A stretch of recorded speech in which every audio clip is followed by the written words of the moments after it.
My name is Dan Aldridge, and I am the immediate past president of Friends of Georgia Libraries, having served as president of that organization for 4 years.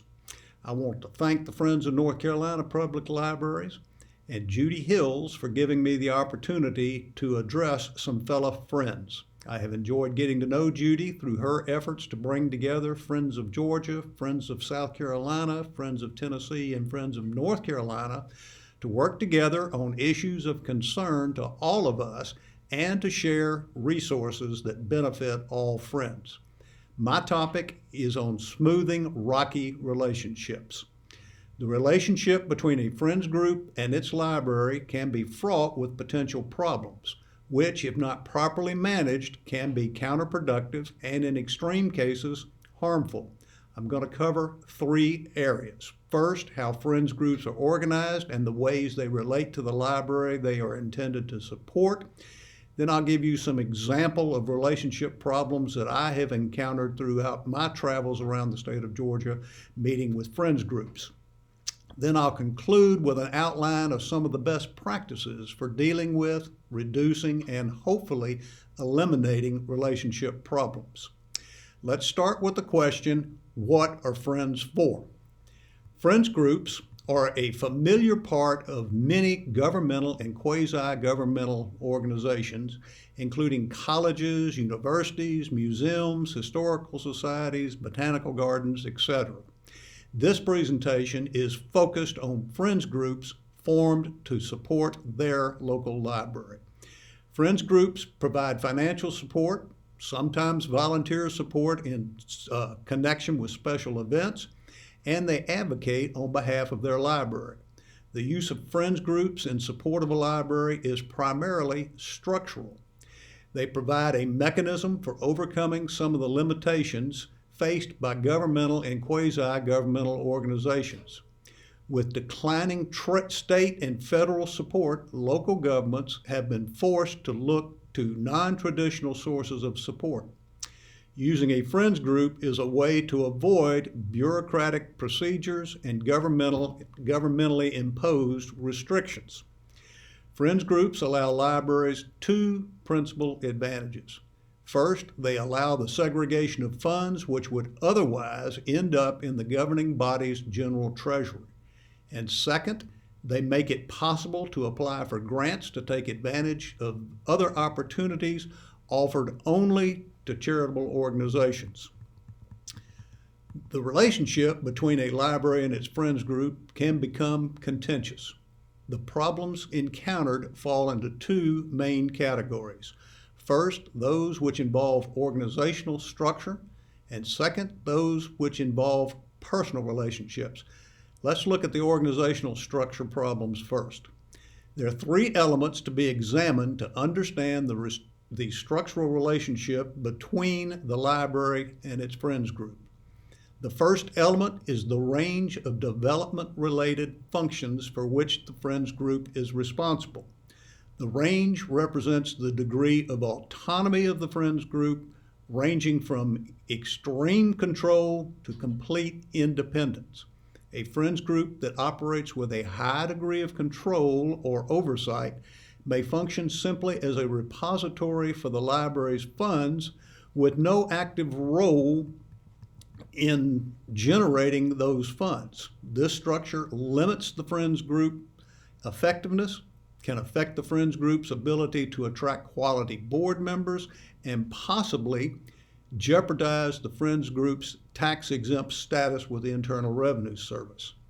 On the other hand, a high degree of independence may result in the friends group pursuing a mission unrelated to that of the library. Too much independence can result in animosity, distrust, and a lack of communication. At either extreme, the relationship between the parties risks becoming dysfunctional. The second element is the scope of the friends group's services within the library. In some libraries, the friends group serves the entire library. In others, the friends group may serve only a component part of the library. The third element is the degree of integration. in the priorities of the Friends Group and the library. This has to do with the degree in which the mission of the library and the Friends Groups are aligned. Friends Groups with a high degree of autonomy risk becoming disconnected from the library's mission and programming. However, a high degree of control by the library over the Friends Group does not necessarily mean that the missions of the two organizations are integrated. Integration requires a mutually shared strategic vision. Friends Groups that are well integrated are more successful in pursuing the library's developmental agenda. The effectiveness of a Friends Group in providing financial support to a library depends upon balancing autonomy and control, coordination of effort, and a clear understanding and support for the library's mission. Let's look at the second category of problems, personal relationships. Maintaining a positive personal relationship is central to the success of a Friends Group. The cultural component differences between the people who make up the library and the Friends Group can be substantial. For example, the library is governed and operated by paid staff. The Friends Group, on the other hand, is governed by an independent volunteer board and has no paid staff. The library's paid staff must understand and appreciate the motivation of volunteers. A lack of understanding can damage the relationship between the Friends Group and the library. The problems that arise are not unlike those encountered by a library director or manager dealing with his or her governing board. Sometimes that manager or director may feel it would be a lot easier if I didn't have to work with a board. But this wishful thinking ignores the positive role that boards and Friends Groups can play in the library's development. There will always be politics of various kinds. The key is to give a lot of leeway, but set up constraints. A successful relationship between a library and its Friends Group involves working together, not working at odds. It helps if the two entities respect each other's independent organizational needs, but share a common mission and vision. Let's look at some examples that I have encountered of relationship problems. First was a situation where a new director had come in to take over and had decided that it would be a good idea for a staff development session working around a lunch.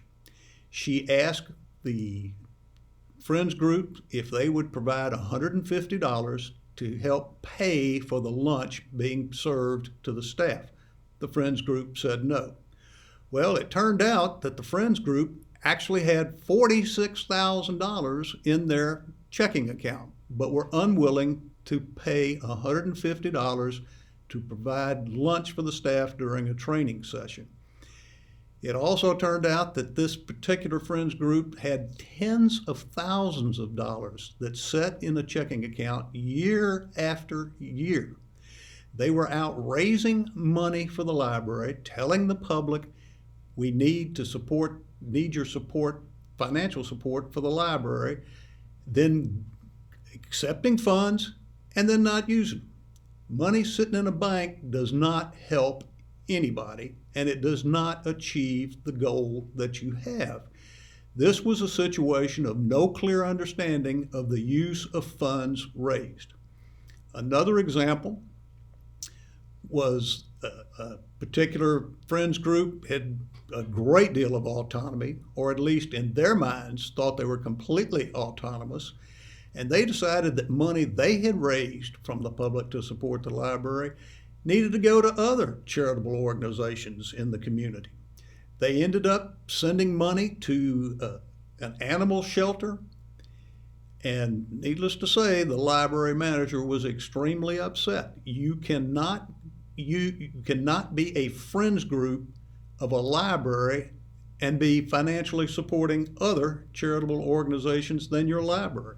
You cannot go out to the public and ask them to make donations to support the library, and then instead of using the money you raised to support the library, giving it to some non-related charitable organization. Some examples of personal relationship problems. There was a group in South Georgia that also had a new library director come on board.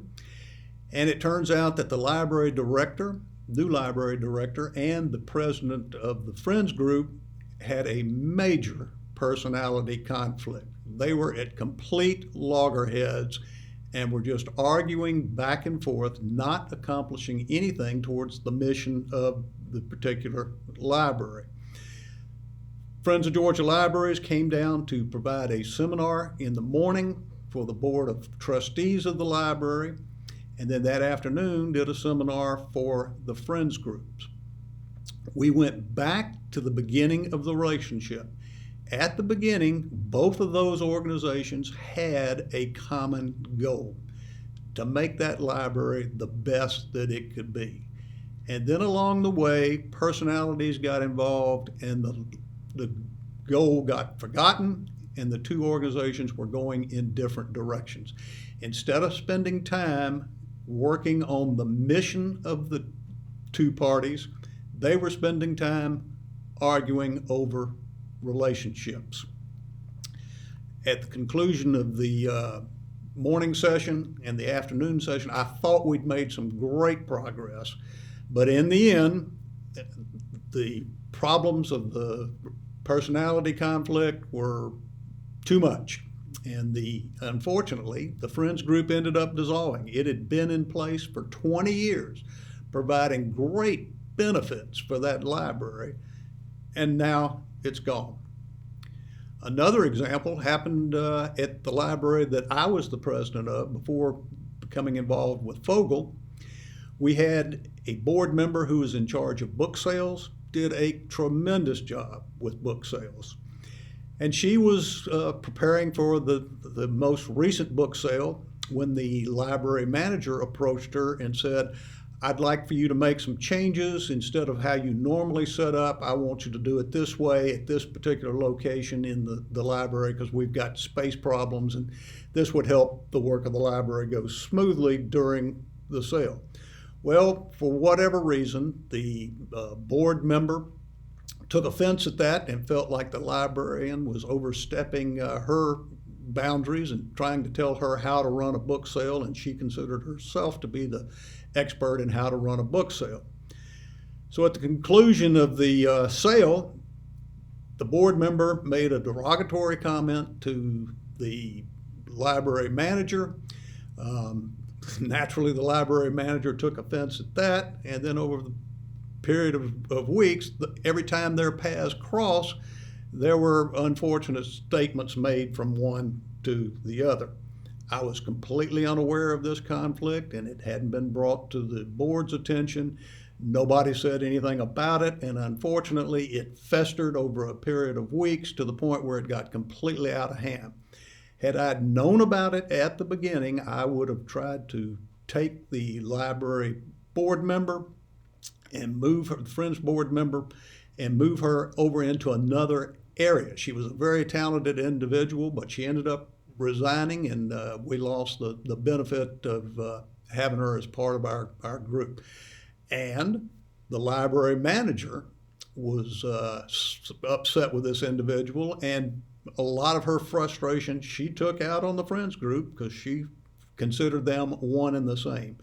We were able to work everything out ultimately with the library manager, but it was an unfortunate situation, and another such example of personalities conflicting and preventing the Friends group from doing its work and accomplishing the mission. Let's look at some best practices. While each relationship between a Friends group and its library is unique, certain best practices have been identified. One recent study identified 7 key elements of a successful relationship between the library and its Friends groups. First, a shared mission and vision. Second, trust. Next, mutual contributions, each party contributing to the mission. Fourth, clear communications. Next, a commitment to a long-term relationship. Next, a culture of sharing and collaboration. And 7, mutual respect. All of the studies, guidelines, and policies emphasize that to be effective, a Friends group must be treated as an equal partner with the library they support, be involved at the highest level of the library's organization, participate in defining the library's mission and strategic vision. The mission and values of the Friends group must be clearly aligned with the library it supports. The Friends group must be allowed to monitor and understand the decisions made by the library, be given the ability to participate in the decision-making process of the library. There must be clear paths of communication. The Friends group must have a responsibility to clearly and accurately communicate the library's mission, values, and goals to the public. Also, the Friends group must be able to exercise sufficient stewardship of the funds it raises. And last, be able to access both the information and tools necessary to accomplish their supporting mission.